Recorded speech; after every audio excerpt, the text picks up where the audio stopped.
सत श्री अकाल जी। सुरखाब टीवी देख रहे सारे दर्शकों का स्वागत है। मैं हाँ जसप्रीत कौर। शुरुआत करते हैं अज दियां हुण तक दियां ताज़ा ते वड्डियां खबरों तो।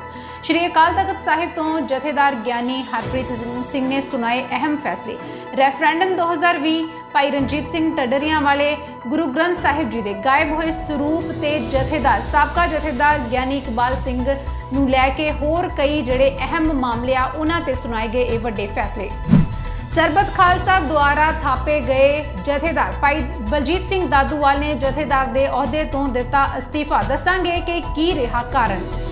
भगवंत मान ने बादलों ते कांग्रेसियां दोहां नूं लिया निशाने थले।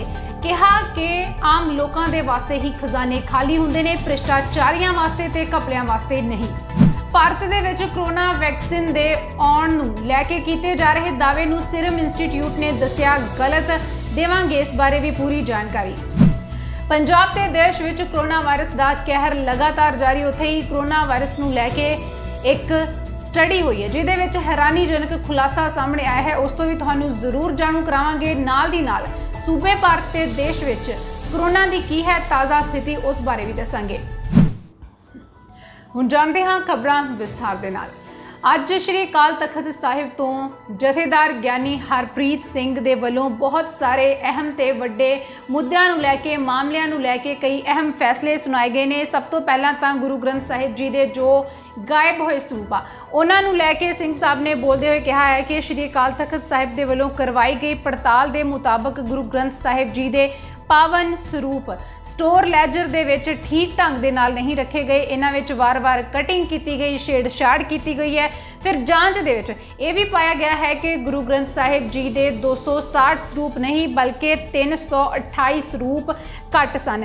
जथेदार ने इसनूं बहुत वड्डी बेईमानी ते अणगहली दस्सिया है। इस मामले विच 5 सिंह साहिबान दे वल्लों रिपोर्ट नूं विचारन तो बाद श्रोमणी गुरुद्वारा प्रबंधक कमेटी नूं यह हुक्म दिता गया है एक हफ्ते दे अंदर अंदर शॉर्ट नोटिस ਅਤੇ अंतरिंग कमेटी की मीटिंग बुला के रिपोर्ट दे विच दोषी पाए गए सारे कर्मचारियों ते मुलाजमां दे खिलाफ जो भी कार्रवाई बनती है वो की जाए। उत्थे ही एक होर अहम फैसला सुनाते हुए जो कि भाई रणजीत सिंह ढडरियां वालियां दे मामले विच है, जो उन्हां दे कोलों समय समय ते वो बयानबाजियां करते रहंदे ने कौम नूं लैके। उन्हां दे बारे जथेदार साहब ने कहा है कि ढडरियां वाले अकाल तख्त साहिब उत्ते पेश होकर उन्होंने कोई स्पष्टीकरण नहीं दिता, कोई मुआफ़ी नहीं मंगी ते जिन्ना चिर वो स्पष्टीकरण नहीं दिंदे ते अकाल तख्त साहिब उत्ते हाज़र होकर कौम दे कोलों माफ़ी नहीं मंगते उन्ना चिर उन्हां दे कोलों किते भी कोई समागम ना करवाया जाए, ना ही उन्हां दियां जिहड़ियां वीडियोज़ आ जो उन्हां दे समागम आ उन्हां नूं सुनिया जाए, ना ही उन्हां नूं अगे सोशल मीडिया के उत्ते शेयर किया जाए, उन्हां दा पूर्ण तौर उत्ते बाइकाट किया जाए। जेकर वो हाले भी बाज ना आया तो उसके खिलाफ सख्त कार्रवाई की जाएगी।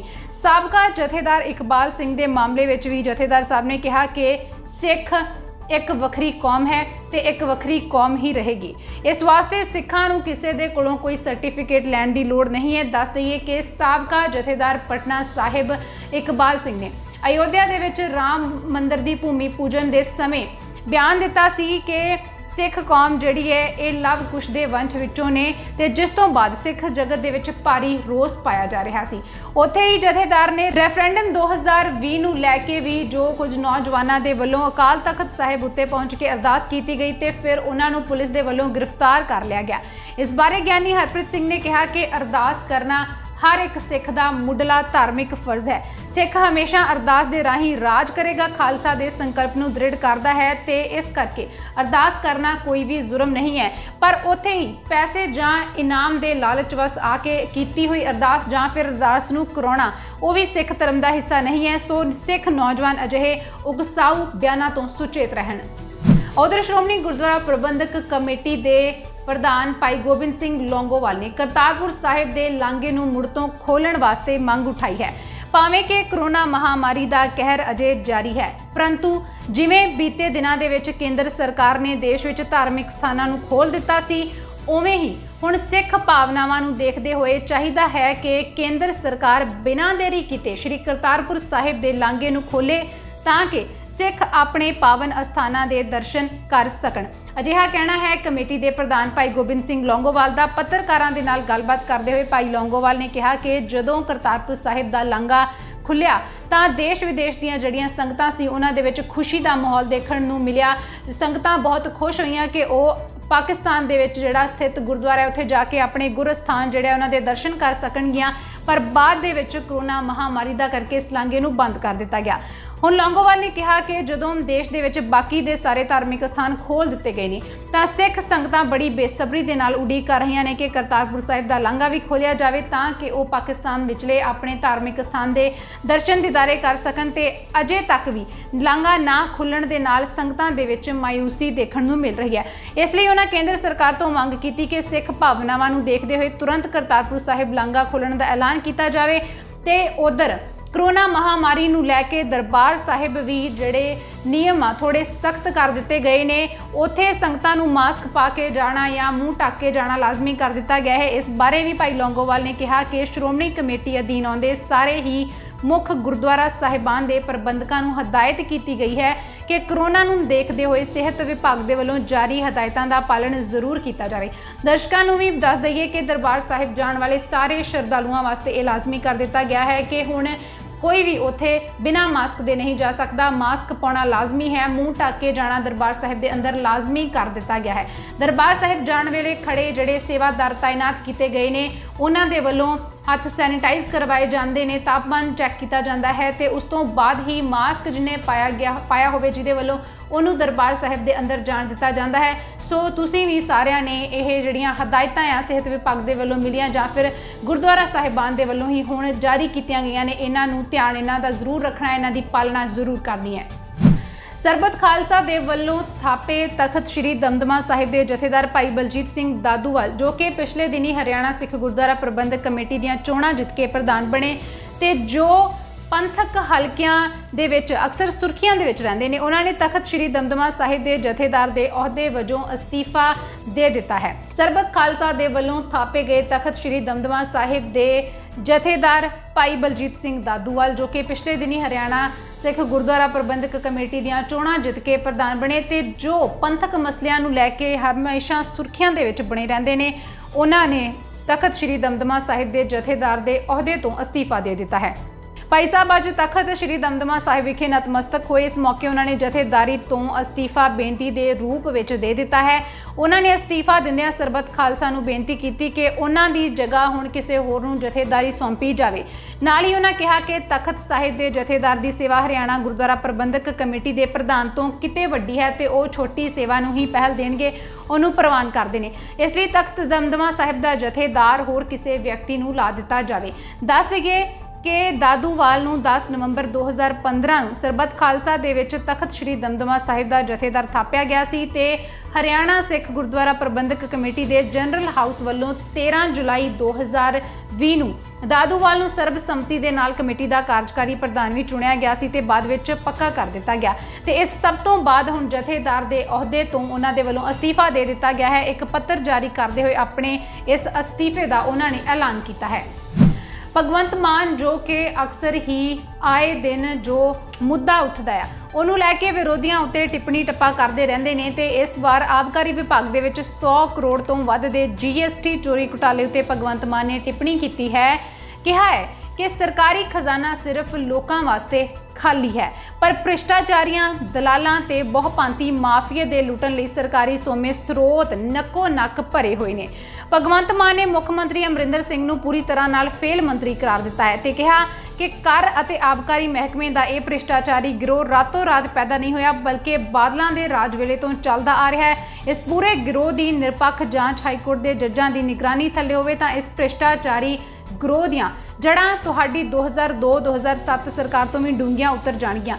मां ने मुख्यमंत्री के उत्ते टोटका लाउंदे होए कहा कि जनाब तुसीं कित्थे सुते रहे 3.5 साल कि तुहानूं अपने ही महकमे दे चल रहे अरबां रुपए के गोरख धंधे बारे पता नहीं लग सकिया।